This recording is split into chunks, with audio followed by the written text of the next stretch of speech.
Cloud.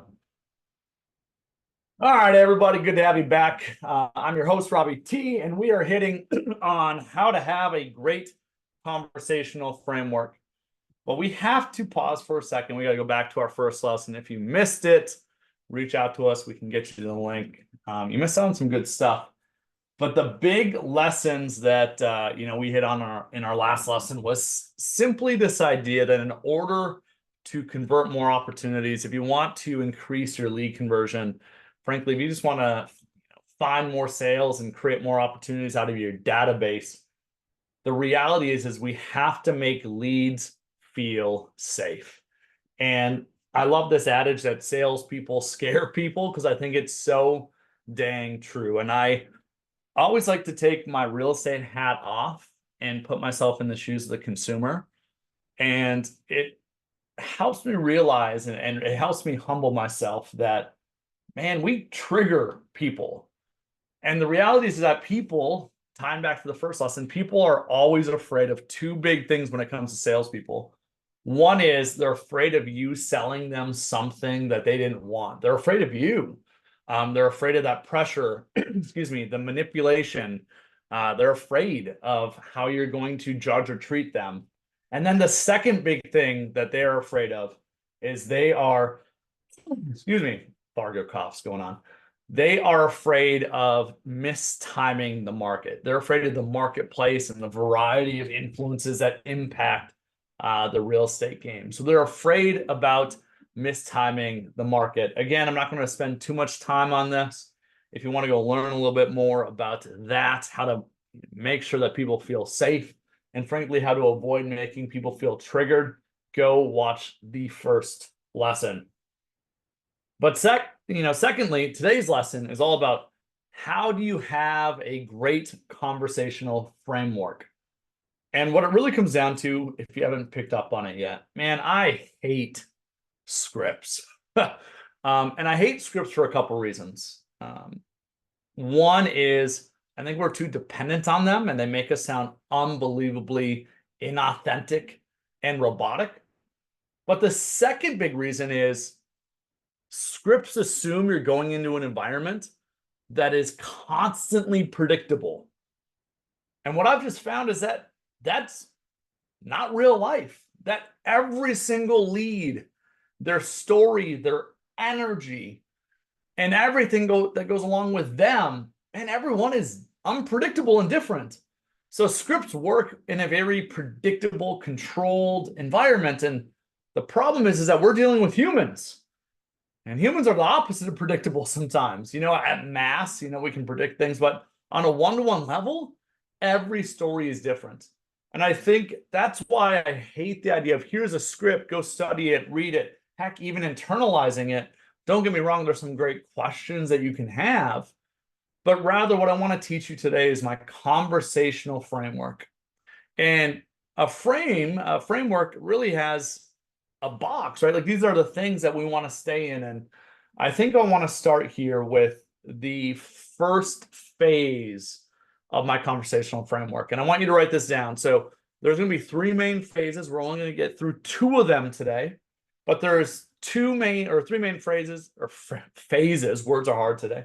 There's two main phases that we're going to hit on in today's webinar. And the first phase of the conversation is something I call curiosity.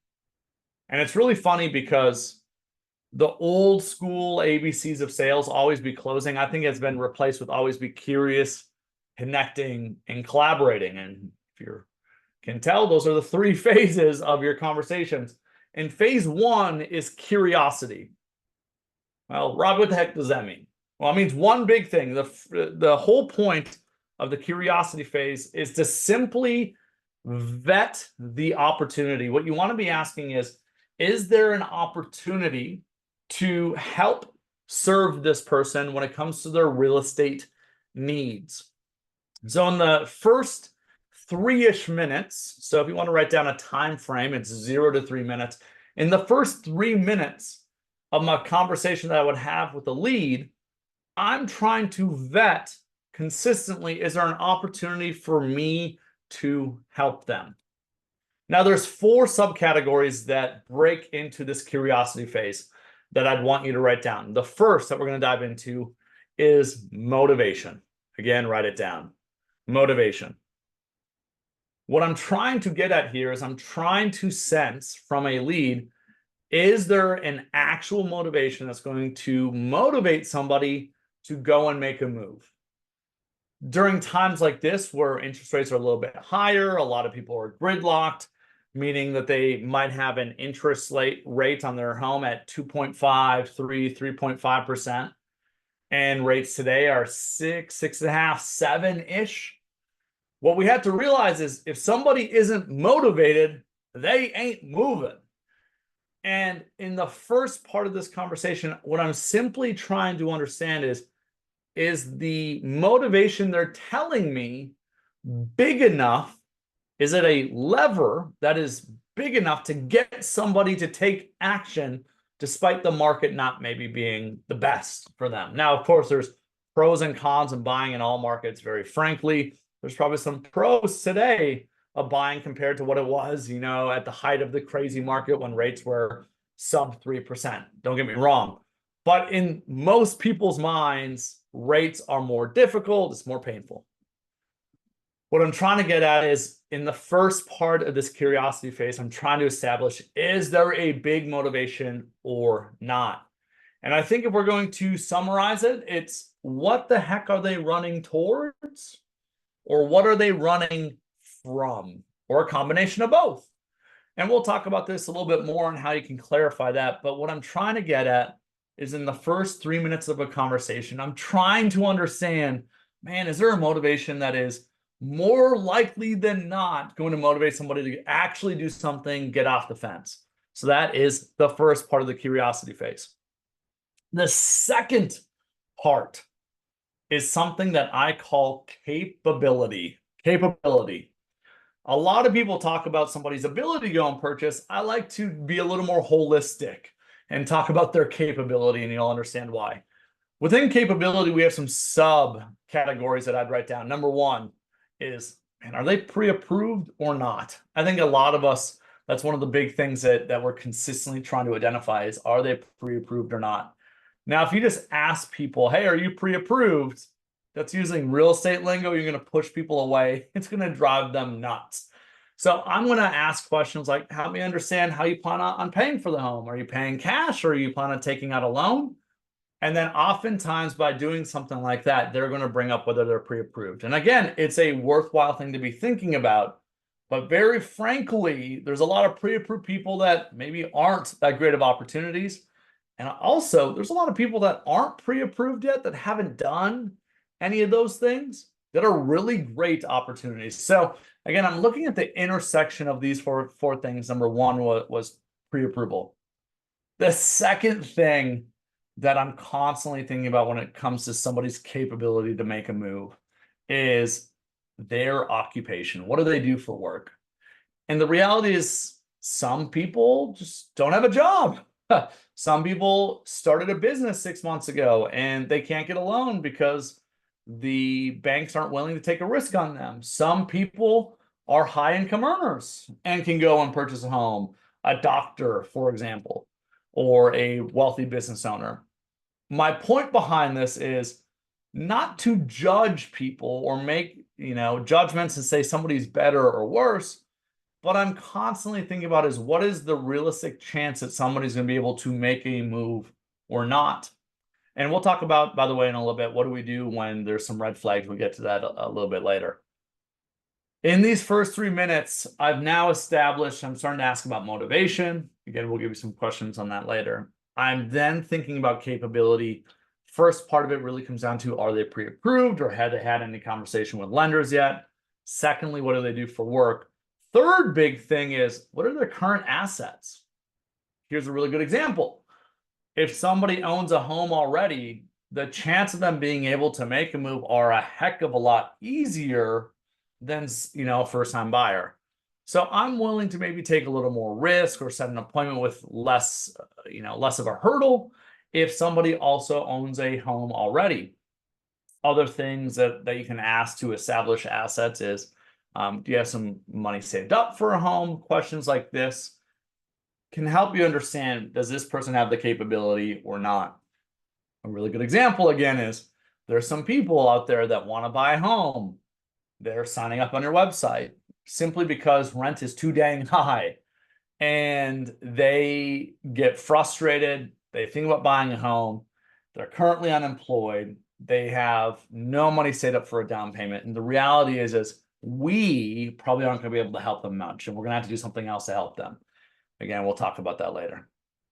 Fourth big thing, though, this is probably my favorite one and the most realistic one, is somebody's mental capacity. Man, there are some interesting people out there that I think the easiest way to describe it is they truly think unicorns are real.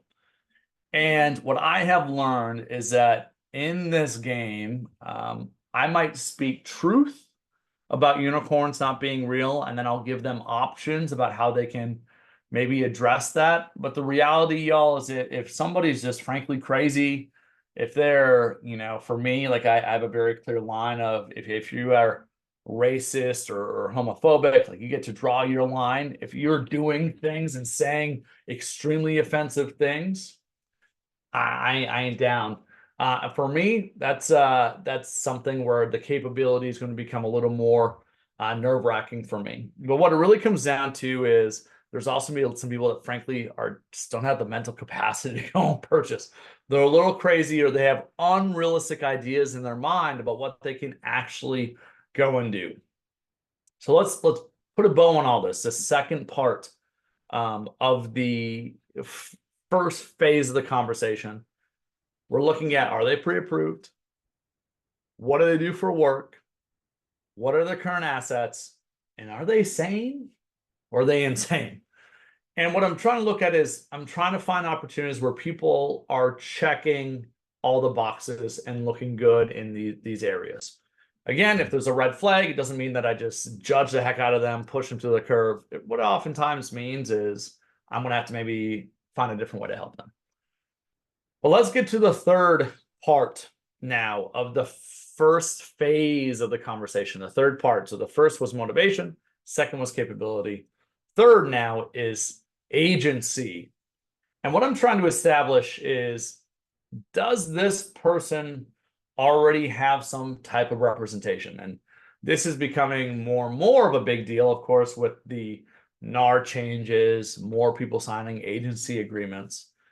And I actually think it was always kind of a big deal, but now it's really important.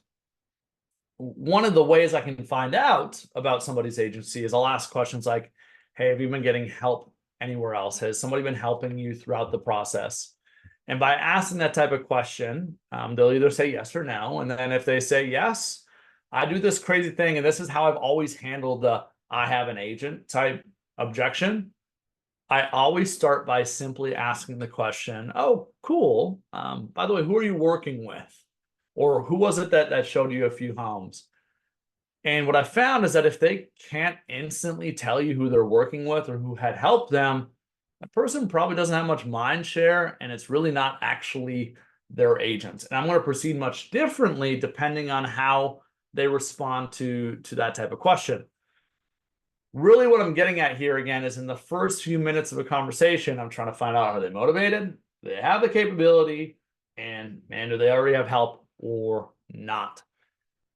Fourth big thing, last thing in this first phase of the conversation, the curiosity phase that is in the first 0 to 3-ish minutes. 3 is pretty arbitrary, by the way.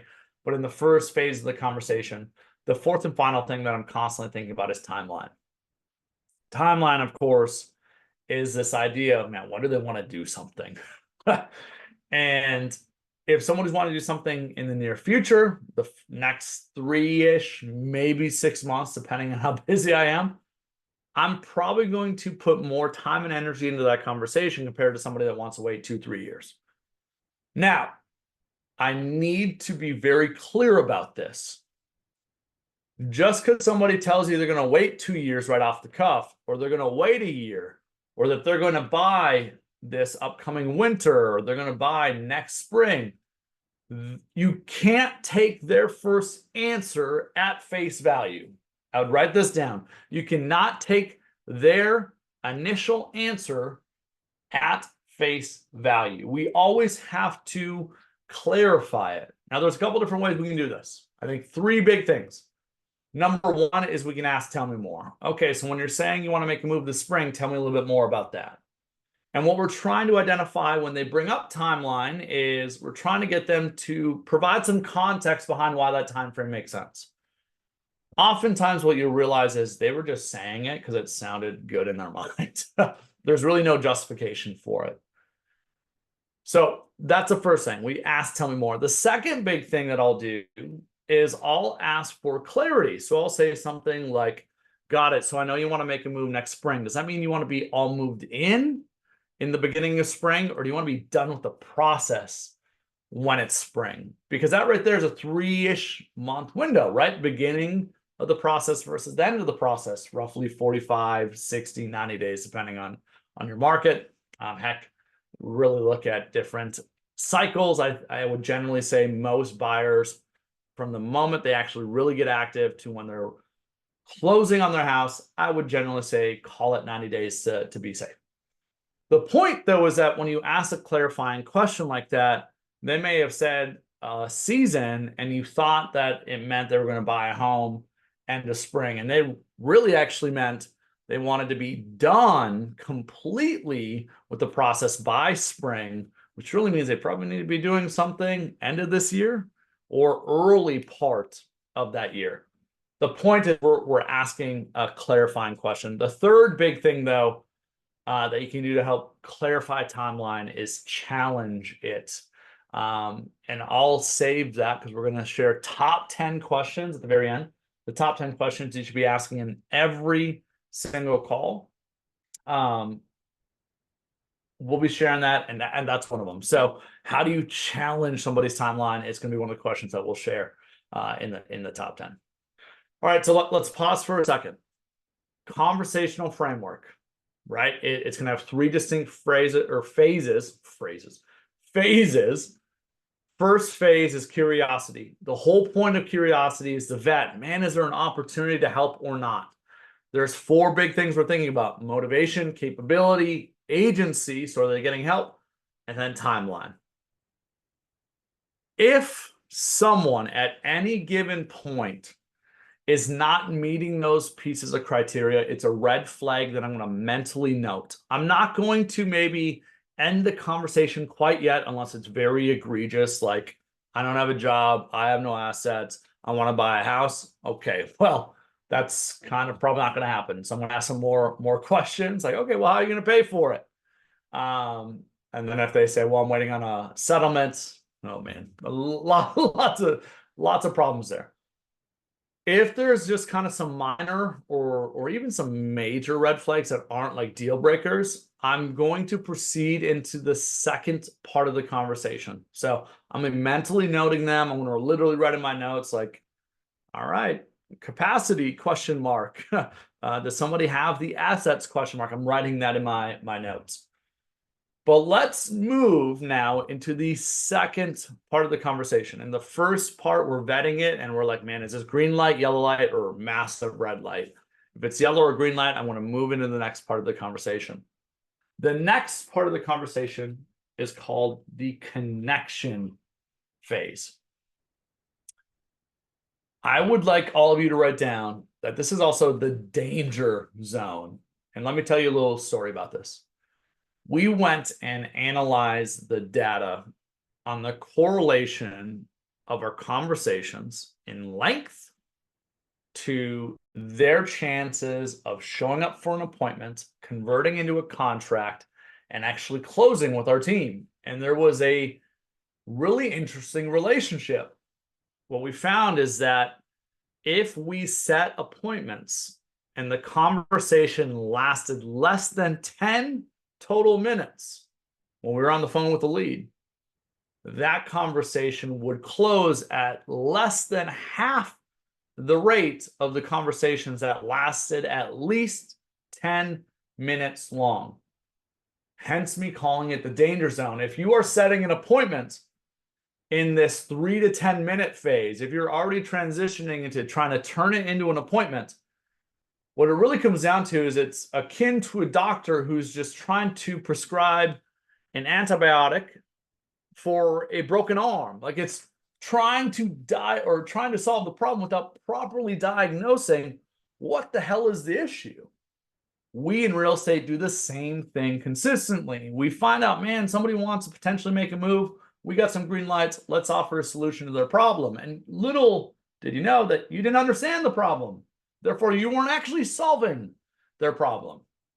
The easiest way to combat this is to make sure that your conversations run at least 10 minutes in length. At least that's how we hacked it. And what we found is if the conversations lasted at least 10 minutes before we set the appointment itself and started asking for the appointment, the chances of that person showing up, committing to working with us, and actually closing a deal were drastically higher compared to if we asked for the appointment sooner. So lengthen your conversations out. Now, this part of the conversation has 4 main parts, 4 key parts of the connection phase. Step number 1 is simply finding out their story. And their story ties into their motivation. What are they running from and running towards? What I'm trying to figure out is, man, what's their story here? What's their story behind doing this? How did they end up looking at homes in the first place? Why are they thinking about doing something? What is the motivation? Going deeper into their motivation. What's the pain point that they're trying to solve? Or what are the things that they're excited about? So phase 1 or part 1 is their story. The second big thing that I'm thinking about in this connection phase is clarifying their needs, wants, and desires. Their needs, wants, and desires, and really separating those out, right? What are the needs are different than wants and desires. So I'm trying to get a holistic view of different things. I will share some questions at the very end of this that really help you dive into 1 and 2 a little bit later. What it really comes down to, y'all, above all else, even beyond the 10 questions I'm going to give you at the end of this webinar, is you have to be really good at asking, tell me more. And we're going to do a whole dang session on that. That's coming at a later point, one of our follow-up sessions. So I'm not going to give it all away today. Number 3, the third thing that we're going to explore in this connection phase is any red flags or, frankly, conflict. So this is where if I saw some yellow flags, some red flags earlier, some things that made me nervous, that's where I'm going to lean into them. Now that I found out what they want, what they're running from or running towards, their needs, wants, desires, once I kind of have gotten a decent idea of the problem they're trying to solve, I'm now going to reflect back some of those red flags and we're going to explore them. So really, this ties back to that capability that we had talked about earlier. Oftentimes, if there were some of those red flags, like they're not pre-approved yet, they don't have a lender yet, those are the times where I'm going to explore those conversations. If somebody is a no-go, meaning it is a person without a job, no income, essentially, no employment, they have a desire, no doubt about it, but they have no assets. And frankly, maybe even seem kind of insane. I'm oftentimes, depending on things, going to point them in a resource that can help them.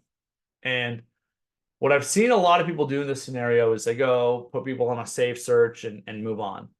What I've found is with some of these people, as long as they're not completely insane, maybe they just had unrealistic expectations. Some of my favorite clients that we ended up helping were people that I was willing to point them in the direction and get them connected with the lender that can have a conversation about, and how do you build your credit score? How do you create a game plan to start building up your savings?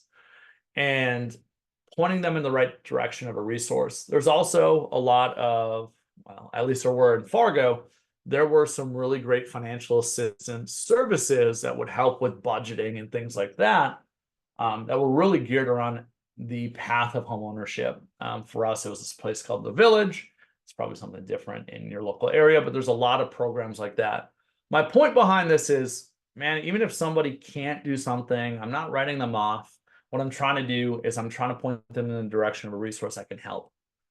The other big thing that I love doing with people that I have question marks about their capabilities, I love giving people homework. Meaning, I will get them connected with a lender in a group message, and it will be on the hands of the lead to respond in some way to keep the ball moving with the lender. Because if they aren't willing to do simple things like that, they're probably not going to be willing to do the hard things to buy a house. I love giving people homework. Another good example of this is if somebody's saying that they're waiting on a financial payout, I'll be very transparent and honest. Like, it doesn't make sense to go show you the inventory, show you homes until we know for sure that money is in hand. Sure, could it maybe cost me some opportunities? Maybe, but I'm more worried about the time and energy that I would lose in servicing them if they actually can't go and purchase. So I will basically say, hey, until we have that proof in hand, I don't think it's a win for us and a win for you to start showing you homes. Then when they do receive that settlement, darn right, I'm asking for proof of it before I ever do anything, before an appointment's going to take place.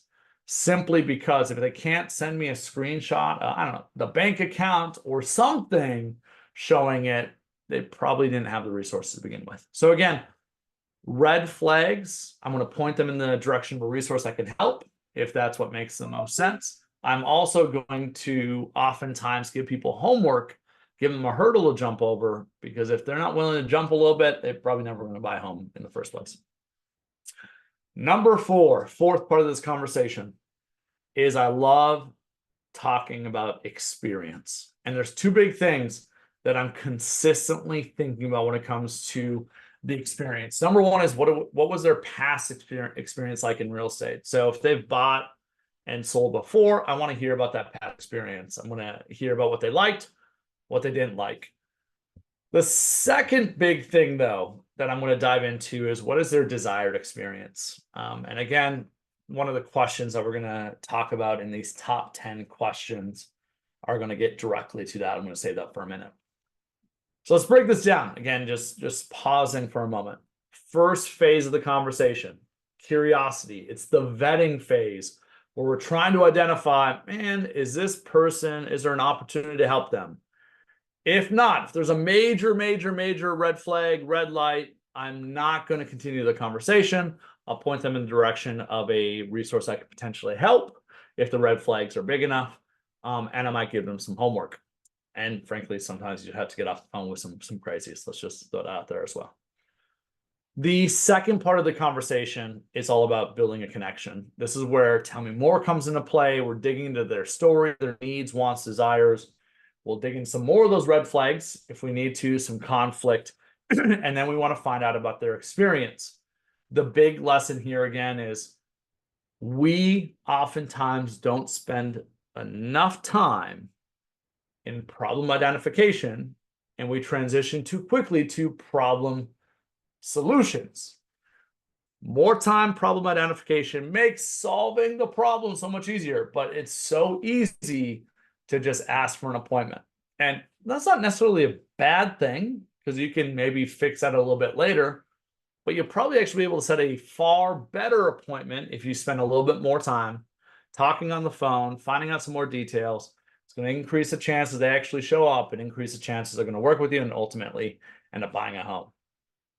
There is a third phase of this conversation. It's called the collaboration phase. It's how we ask for an appointment. We will come back to that in a session at a future date. We're just not there in the conversation yet. We will get there, I promise. But I wanted to go through today. I wanted to wrap with, again, I told you about 30 to 40 minutes. I want to wrap with this. I got 10 questions that I think you need to be asking in every single conversation with a lead. Top 10 questions you should be asking every single time. And I'll go slowly. I'll say these. I'm going to give you the question and then I'll break it down for you a little bit. First question, you're going to love it. Super easy. Hey, is Colton available? Hey, is Jess available? Hey, is Eric available? This one will start a fight in some lead conversion sales ranks. My first question is, hey, is blank available? Here's why I like it. I love it because the way they answer that question is so telling about their personality. Let me explain a little bit. High D, very direct people are going to respond to that and be extremely direct, right? When you ask somebody, hey, is Colton available? High D's like, yep. Well, I know now, based off of the way he responded, holy goodness, I probably need to be a little more direct back. When we talk about mirroring and matching, which we brushed on in our last conversation to make people feel safe, if somebody answers with a lot of energy, I need to up my energy.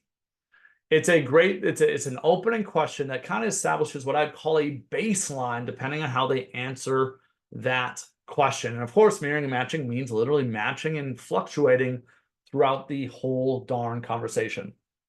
Now, some people say you should never ask that because people could lie to you. Well, and they can say, no, this isn't them. The reality, y'all, is like, at any point they could press that red button and it's done. Like, I think that's absolutely silly.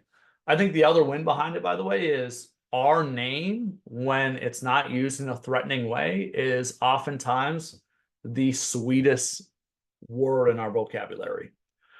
So I love asking, hey, is blank and blank available? I think it's a big win. Number two, second question, always goes like this. Hey, Rob, or hey, is this Robbie? Right? And then they'll say, yep. Hey, Robbie. Or hey, Colton, I should say. Hey, Colton, this is Robbie with Hatch Realty. I identify myself. But the question I'm asking is, hey, I saw you were just checking out some homes on one of our websites. I want to see if you were just looking for fun or to see if you plan on making a move sometime soon. I'll say that one more time slowly. The meat of it is, were you just kind of looking for fun or are you thinking about making a move sometime soon? Couple key things here that you'll notice. One, I identified their behavior. So I saw that you were looking at some homes online. I saw you were checking out your home's value. I saw that you were interested in 123 Main Street, whatever it may be. I just referenced their behavior and not in a too creepy way. Like, I don't want to give too many details, but I'll say something like, hey, I saw that you were checking out some homes on one of our websites. Little caveat here. Don't say things that piss people off. Like, I saw that you registered on our website. Nobody likes registering. It's the worst. We hate it. So I saw that you were checking out some homes. Their behavior, they probably liked doing. So I saw that you were checking out some homes on one of our websites. I wanted to see if you were just looking for fun or to see if you plan on making a move sometime soon. The other caveat we got to make sure to mention here is I see people that write this down, but they write it backwards. They write down, were you looking to make a move sometime soon or were you just looking for fun? And what you'll find is almost everybody will then start answering the question, just looking for fun, just looking for fun. The whole point behind this is two big things. One, we're giving somebody the option to tell us no to relieve the pressure. People are a hell of a lot more likely to give you honest, transparent thoughts from themselves if they're not feeling pressured. So by saying, hey, are you just looking for fun? We're literally giving them an option to tell us no, which makes it a lot more likely they're going to tell us the truth behind their motivations. Now, if they tell me no, we're going to handle that. We're going to ask some follow-up questions. I'm not saying we're going to take it at face value. Again, go watch lesson number 1. But when we say, were you just kind of curious or thinking about making a move, what we're trying to do here is give them the option to say no, but end with the phrasing, or are you thinking about making a move sometime soon? It's so key to do this because almost always people use the phrasing that you end with. It's the thing that stands out the most in their mind. They'll often use that phrasing like, no, we're not looking to make a move, or yeah, we're looking to make a move. The point behind this is, again, we're giving them an option to say no. Not saying if they tell us no, we're just going to give up. That's silly. But I stole this from Chris Voss, frankly, and never split the difference. That when people feel pressured to say yes, they might give you a fake yes just to keep you happy, but they're actually a lot more likely to give you a hard no. And we're trying to avoid the hard no's where they push you out the phone. So second question, were you just kind of curious? Or are you thinking about making a move? Number three, the third question is, what are a few must-haves in your next home? Or what are the things you absolutely need in your next home? Again, this is pretty simple. It gets them talking about the things they want and desire in their next home. Number four, this is one of my favorites, is to flip it. And what are some things that would be deal breakers in your next house? What are some things that would be deal breakers in your next neighborhood? What are some things that are must avoids in your next home? And the funny thing is, you're going to hear some really ridiculous things, like some people don't want baseboard heat, or they don't want a wood burning fireplace. Just don't put wood in it, it won't burn. But I digress. But the other fun thing about asking the inverse, when you ask people, like, what do you not want? Oftentimes it gets them looking at something from a different angle. And by looking at something from a different angle, they're actually reminded of other things that they really care about, that they do want. So by you asking what do they want to avoid, they tell you what they actually want. So maybe other additional must-haves. It just gets them thinking about the same question, but from a different angle. Number five, when do you want to be all moved into your next home? Again, this ties into that timeline question earlier. When do you want to be all moved in? That helps you clarify. If people say summer, okay, just want to make sure I'm understanding. June 1 rolls around, you want to be all moved into your house. That helps move that timeline around a little bit. Number six, tell me about your current living situation. I really like this one because it helps get them to open up about whether they're renting, what about their current house is going on, how long have they been there, what do they like about it, what do they not like about it, which ties me into my next question. Number 7 is, what do you want to change about your current living situation? If it's the renting, oftentimes we want to own something. If it's a house, they're oftentimes looking to upsize or upgrade, or maybe downsize, or maybe downgrade because they can't afford it. Who knows? The point behind this is these are questions that are simply going to get people talking about their needs, wants, and desires from different angles. So 6 is, what's your current living situation? Number 7 is, what do you want to change about your current living situation? Next, number 8, and this is one of my favorites, and I think this is one that almost nobody asks, and I can't understand why, is tell me about your ideal agent. This one, I'll be very honest, 90% of the time when you ask that, people are like, what? How do I respond to that? And I'll literally say, well, when it comes to working with somebody, what are some things that you'd really care about? Meaning asking a follow-up question. So what are maybe 1 or 2 things you really care about? And oftentimes what happens is it's kind of like a dam. At first, they resist that a little bit simply because they haven't been asked that before.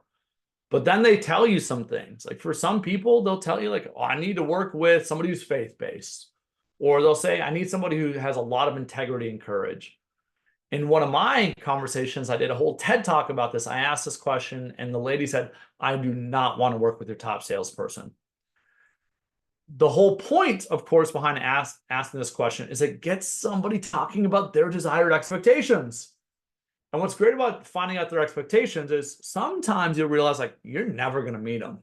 And I'd rather know that right now, that, man, this is not the best person for me. Maybe I need to refer it out. Maybe I need to connect them with somebody who's a better fit, whatever the story may be.